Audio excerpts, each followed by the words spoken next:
తుఫాను తీవ్రత దృష్ట్యా ఏపీ ప్రభుత్వం అప్రమత్తమైంది. ముఖ్యమంత్రి చంద్రబాబు అధికారులతో సమీక్షలు నిర్వహించారు. గాలులకు విద్యుత్ స్తంభాలు, వైర్లు తెగిపడే అవకాశం ఉండటంతో సరఫరా పునరుద్ధరణ కోసం 1000 ప్రత్యేక బృందాలతో 12,000 మంది సిబ్బందిని ప్రభుత్వం ప్రత్యేకంగా నియమించింది.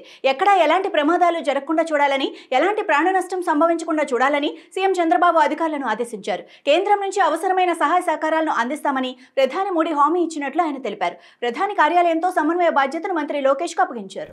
తెలుగు రాష్ట్రాల్లో ప్రకంపనలు రేపిన నకిలీ మద్యం తయారీ కేసులో కీలక నిందితుడు A1 అద్దేపల్లి జనార్దన్, అతని సోదరుడు A2 Addepalli Jaganmohan police custody కొనసాగుతోంది. 4 రోజులుగా ఎక్సైజ్ శాఖ అధికారులు ఇద్దరిని కస్టడీకి తీసుకుని విచారిస్తున్నారు.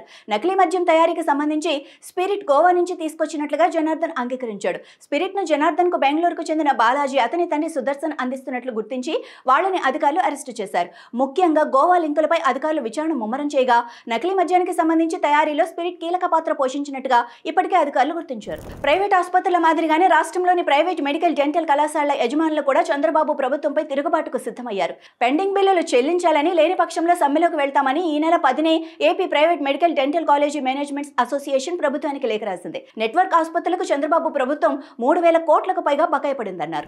ప్రభుత్వ ఉద్యోగాల్లో ట్రాన్స్జెండర్లకు రిజర్వేషన్లు కల్పించే విషయంలో సానుకూల నిర్ణయం తీసుకోవాలని ఏపీ రాష్ట్ర ప్రభుత్వానికి హైకోర్టు స్పష్టం చేసింది.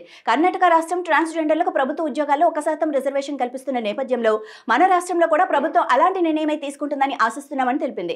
కర్ణాటక విధానాన్ని అధ్యయనం చేసి రిజర్వేషన్ కల్పనపై పూర్తి వివరాలను తమ ముందుంచాలని చెప్పింది. తదుపరి విచారణ 4 వారాలకు వాయిదా వేసింది. ఈ మేరకు న్యాయమూర్తులు జస్టిస్ భట్టు దేవానంద్, జస్టిస్ అవధానం, హరిహరనాథ శర్మ ధర్మాసనం సోమవారం ఉత్తర్వులు జారీ చేసింది.